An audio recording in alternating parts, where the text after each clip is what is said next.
At Five Star Bank, community is at the heart of what we do. Every day we strive to have thoughtful solutions for our customers and help our communities prosper. Honest dialogue about the issues affecting the region is vitally important to that prosperity. We are proud to be part of the conversation and hope you'll join in.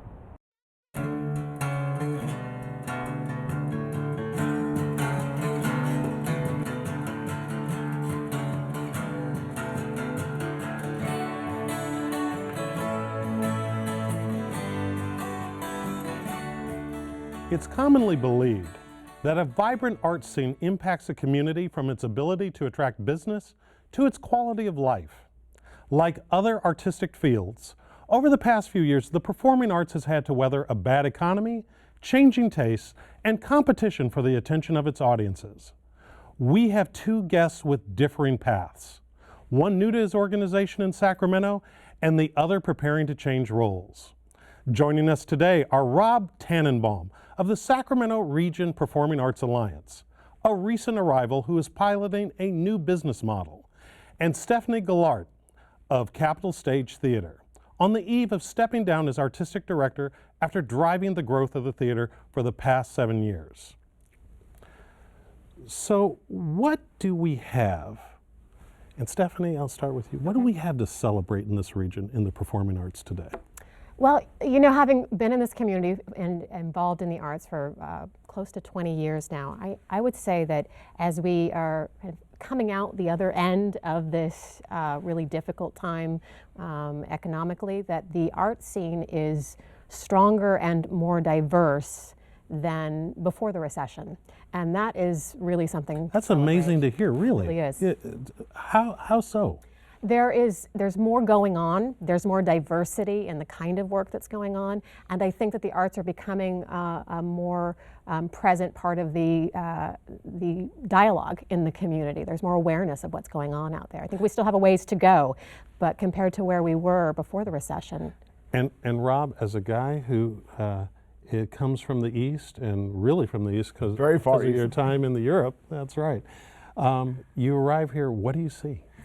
Well, what I see is that you can't kill the performing arts because no matter how hard we try. No matter how hard you try, because it speaks to something in the human soul that is indelible and enduring. And money problems can't kill it, TV can't kill it, sports can't kill it. We survive because we speak to something in people that resonates throughout their daily lives. So that's something to celebrate. You're from New York, right? Originally from New York. Okay, so much like I hear that many New Yorkers never go to the Statue of Liberty, okay, you come here. Right. What do you say is like, wow, folks really should be going to this or celebrating that? What is it that you came here and struck you first off? Well, the first thing is that if you try and look at the value of the performing arts based on numbers, you're going to lose because that's not what we're about. We provide a part of a civilized Western society, and your need to have it here is about who we are as a people, not about whether 80,000 people go to a Lady Gaga concert, which is wonderful, or 80,000. So that's the wrong benchmark to measure by. That's the absolute wrong benchmark. That has nothing to do with who we are. Because if you measured things that way, it wouldn't matter if you're the Japanese American Museum in San Francisco, or you're the Sacramento Opera and Philharmonic, or your Capitol Stage. It would not matter. This is not what it's about. Stephanie, one of the amazing things about your journey is that you and your team opened a new theater into the teeth of the worst economic climate since the Great Depression. And, you know, from an outsider's perspective, cynically, we'd say that would never happen. What is it that gave you guys the path in order to go from where you were on the Delta King when you started to actually having your own space in this climate? You know, it was always our intention to find and develop our own space, to create our own identity. We had a great start at the Delta King, but we always knew that we needed to be able to have our own storefront. And to be in an area of town that was really in alignment with the kind of art that we bring to Sacramento, which is a bolder, edgier kind of work. And we really always had our eye on Midtown. And then the recession hit, and we were only 3 years old. And the company had been growing each year. The recession hit, and it was a big aha moment. I remember a very silent, what felt like an eternity at the board meeting in October of, okay, what do we do now? And our initial response was, of course, survival. And we put a couple of measures in place immediately to ensure that the company survived that the initial hit of the recession. But we also found that there were some opportunities that presented themselves. We were able to secure a building in a prime location that we probably wouldn't otherwise, and if it had been a different economic time, been able to afford. I think the thing that is the most surprising even to us is that we raised the funds and completed the job in a year's time. Really? Yes. Wow. And all I can say to that is I think it speaks to both to our organization and to this community. It speaks to the will of our organization, and there's some strong will behind our leadership, myself and my co-founders, as well as our board of directors, that they're really a firm belief that there is a need for the kind of work that we're bringing to the And you know, community. ultimately, I'm a former concert promoter, so we always measured everything, how many butts were actually in the chair. Yeah. And so you've got attendance, you've got people showing up. Wow.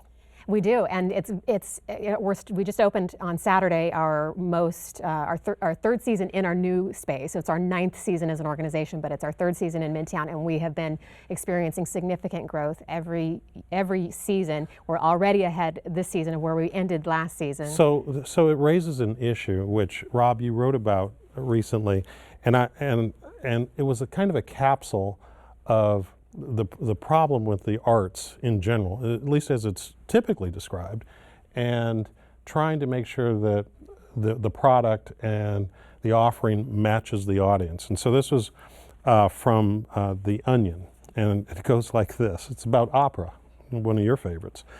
Alessandra Coletti, the 22-year-old mezzo-soprano sensation, during a recent performance of Cavalleria Rusticana at the Lyric Opera in Chicago, played to a capacity crowd of 4,600 old people. Of the 23 teenagers in the audience, 22 were ushers, and one was dragged to the performance as punishment. My mom said if she ever caught me drinking again, she'd force me to go to an opera with her, said Courtney Weiss, 15, not enthralled by Coletti's stirring vibrato and formidable coloratura agility. Holy crap. Let's just say that I'm never touching Jack Daniels again. Now, when you included that in your blog, it was funny, but there was a grain of truth. Time. Yeah. Well, you know, what I would say to somebody who reads that is, I spent 30 years in Europe as an American, and a very proud American. And one of the things that I learned in Europe, you go to a typical opera house in a working class city in Germany, and you see young people, you see teenagers, you see mid-30s, mid-40s, and what's the difference? The difference is that the top ticket price is our equivalent of $45 a top ticket. Really? Yes, because in Europe, European society believes that the performing arts are so important that we will pay for it through our tax base. So your average European arts organization only needs to take in 12 to 13% of their operating budget through the box office. The rest comes through state subsidies. So what does that mean? It means a family that's making a normal amount of money can go to opera or symphony or ballet or to straight theater because where the ticket prices are. So part of what you're hearing in this Onion article has a lot of history to it. It's about the history about how we support the arts. It's a history of where did these art forms come from in America. This is what we're left with. And Stephanie, how is it that your organization has dealt with the issue of being able to reach down and create the next generation of patrons and of artists or people like yourself who are behind the scenes but critical to growing and maintaining these organizations? It's always part of our conversation, it has been from the beginning, that to be a sustainable arts organization, you need to have a stable base of patrons who you can count on to not only come and see your work, which of course is the number one thing, but also to, when they can, to provide support, to us as a nonprofit. And so we've really tried to make sure that we're doing some taking care of that sustained population of people. But we've made a deliberate point from the beginning. The whole point of the creation of Capital Station, our mission, is to bring productions to Sacramento that are a little edgier, a little kind of topically driven often, that are conversation creating, and to produce work with a level of kind of intense realism. I think that the nature and the quality, the type of work that we do is very appealing and surprising to a younger demographic, and that word has gotten out. I think also the artists in the region are really excited about being able to participate in that kind of work, and so we've found that even though we're the smallest professional theater in Sacramento by budget, that we attract some of the best, some of the top talent.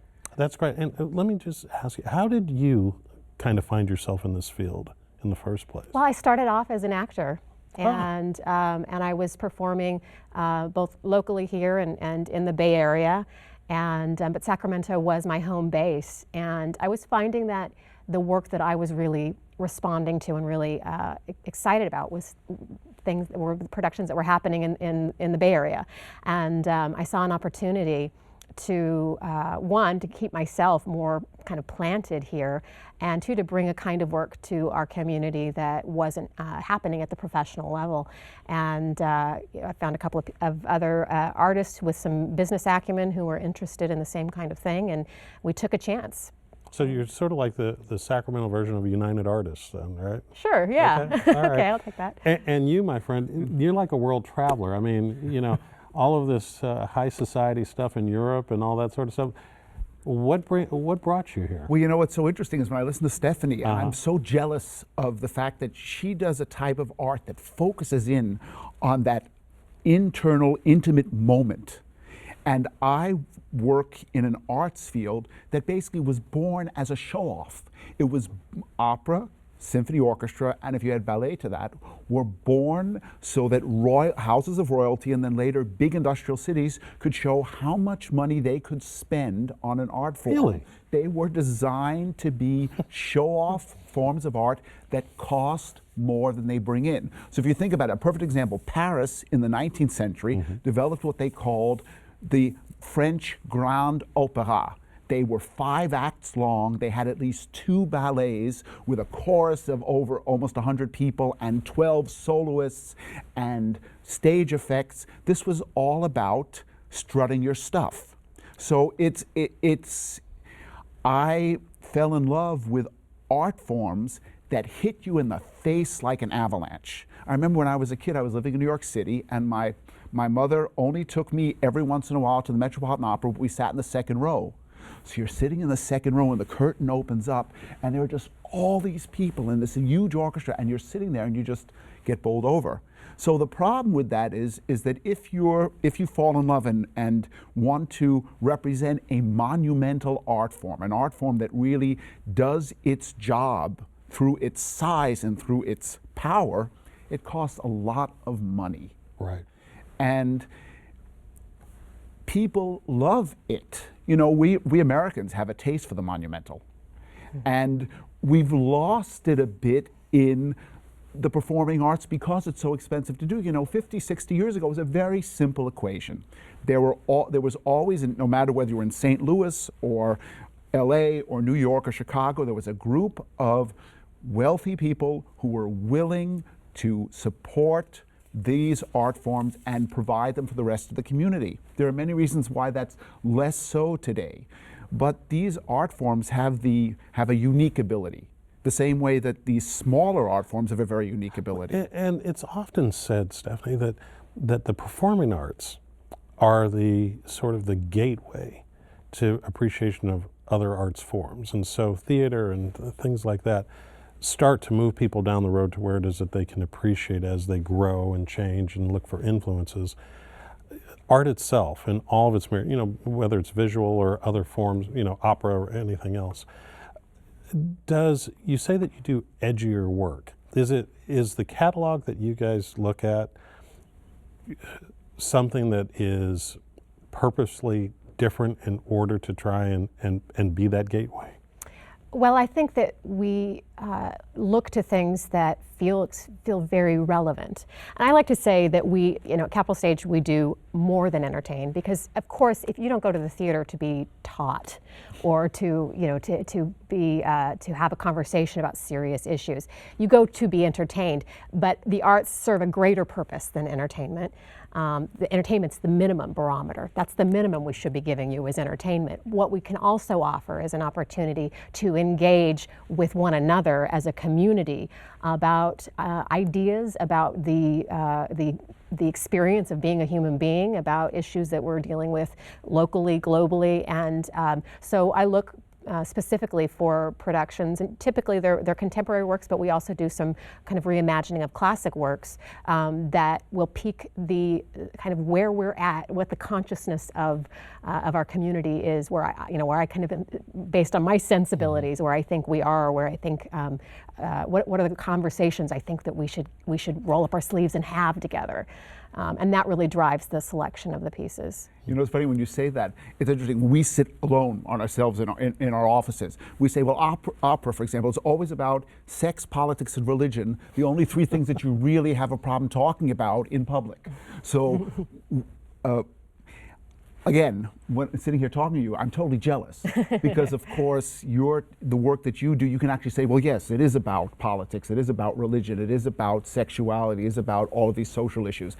And we sit there and go, oh my God, what do we do now? Because it's all about sex, politics, religion, and social issues. How do we make it work so that you actually say what it's about, but still don't offend anyone, still make everybody feel comfortable, which is on our side because, is it important not to offend people? Well, it is, because one of the things, I come from the world of Eurotrash, which is what people, when they want to be disparaging about the arts in Europe, they say, well, because you get all the money from the government, you can just put men's pissoirs on the stage and nobody cares because nobody has to come for you to survive. Right. But that's not really true. That's one of the abuses of that system that's anywhere, and you can abuse this system too. You need to find a middle way. I agree with you. The minimum is entertainment. And certain audiences expect certain things. And opera and symphony audiences tend to expect a more, I would say, middle of the road type of experience. And also, when you do an opera production, let's say we do a big symphony concert, it's $200,000 to do a big symphony. Or a big opera production costs upwards of $450,000 to $500,000 to do one. Wow. So, when you're, for example, as an opera producer, and you know that you are risking those many hundreds of thousands of dollars, you think very hard about where can I go, where's the line, can I really go there, how do I go there without really not going there? Mm-hmm. And that's one of the reasons opera, for example, has developed a language, a visually acceptable language for certain things. Well, that raises a question, because one of the things that is sometimes said about our region is that we can't handle tough stuff, that we live in the world of political correctness in the Sacramento region, and so we have to go to the Bay Area for our entertainment. I see you shaking your head. Yeah, because that's exactly the conversation that my colleagues and I were having when we ideated the whole creation of Capital Stage. I don't believe that's true. I've been here a long time, and I know a lot of people who want to engage in intelligent thought and dialogue, and who want their ideas to be challenged. And I think it really sells this community short to suggest otherwise. The whole notion of whether or not a piece of art or production offends someone, or should, whether it's okay to do something that might be offensive, I think that's a conversation that has to be had in the administrative side of the work that we do. But the art should always be driving to push forward to, yes, let's present ideas that may potentially make people a little uncomfortable. That's what the point of art is to really give us an opportunity to look in the mirror at our world. And sometimes some of the things that we see are make us a little uneasy. Has there been anything in the past few years, a piece of art, a play, something that you've said, that kind of embodies that spirit that you're just describing, that's really forced people to think or really provoked a reaction? The current production that we're opening our 9th season with, Clybourne Park, which won the Tony and the Pulitzer in 11 and 12, respectively, it deals with the issues of race and real estate. And we just opened the production, and it's definitely one of those plays you watch and you're laughing one moment and then you're squirming the next. And actually, one of the characters in the play says, "What does it mean to be offended? I don't even know what that means," because everyone in one moment or another gets offended. Nobody is safe. But inside of that, it really is an opportunity for us to, one, laugh at it a little bit, and then two, to step back and say, why do we treat each other this way? Why do we make these assumptions about one another? Wow. Rob, when you think about the symphony and you think about opera, do those stories, they're always said to be timeless, but are they still relevant? Do you find them relevant? Oh, definitely relevant. And it's what I know. I'm going to sound like I'm going to sound like a total radical when I say this. It's what we've done to the stories that have made them less than relevant. Really? One of the greatest things I say is go back to the newspapers and read the reviews of Beethoven's symphonies when they were first performed. They talk about cacophony and noise and crazy people, and you will see this. Crazy people. All of our great composers were usually ripped to shreds at their first performances. Because they pushed the bar, and that's on the Philharmonic side. They pushed the musical bar, they pushed the harmonic bar, they pushed so many different things. On the opera side, you always had the censors in Europe telling people Verdi had to change his operas 2, 3, 4 times because no, you couldn't put it in that land because people might think this and this and this, and a king can't get killed, but a duke could get killed, and you can't, and put it very far away so it doesn't have anything to do with our present political circumstances. We as a society tend to homogenize the art as time goes on, and we use history as a great excuse to do that. Wow. Never heard that before. And in reality, the composers, whether it's a composer of a symphony or a composer of an opera, were so far away from that. They actually wanted exactly what Stephanie was talking about in their work. For example, Verdi's La Traviata. No one is supposed to know that that's about a prostitute. She's a very well-paid prostitute, but she's a prostitute, and she falls really in love. And it's about what happens to somebody who has sold their body all of their life and then really falls in love. And the family of the man she falls in love with says, you're not getting near our son. These are but we're not supposed to know about this. So we call her a courtesan. So how, in this new structure that you've come into running, okay, that I guess you affectionately call Two in Tune. Two in Tune. Exactly. Opera in the Philharmonic. How are you going to get that message out to this region? What happens next? Well, do you know what's so interesting? I went to Europe because Europe was the fantasy land for classical music. But when I worked in my first theaters, you go into the cafeteria, and you are sitting there with opera singers, with actors, with dancers, with musicians, with the people who work in the technical staff. Each of these cities has a theater complex where you have all of the performing arts together. And there was never the sense of, well, I do opera and I do symphony music.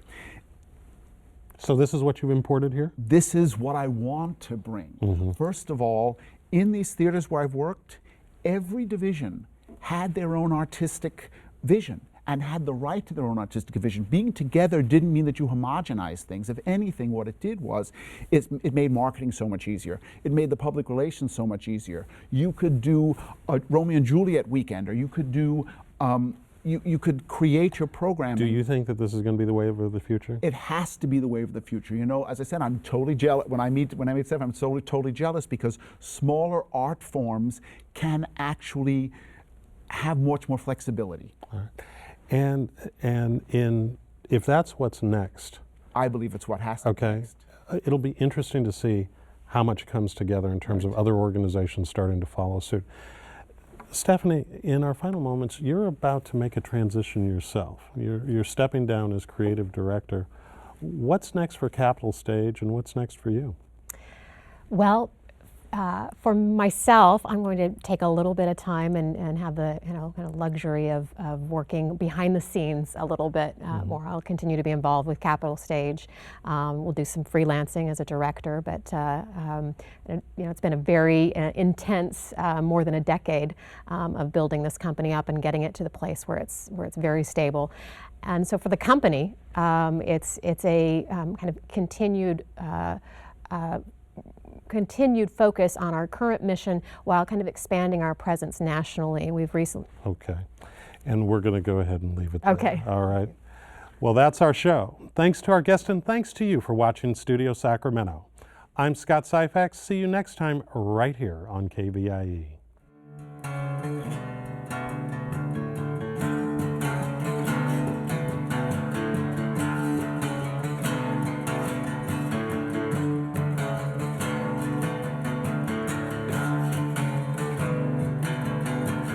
At Five Star Bank, community is at the heart of what we do. Every day we strive to have thoughtful solutions for our customers and help our communities prosper. Honest dialogue about the issues affecting the region is vitally important to that prosperity. We are proud to be part of the conversation and hope you'll join in. All episodes of Studio Sacramento, along with other KVIE programs, are available to watch online at kvie.org/video.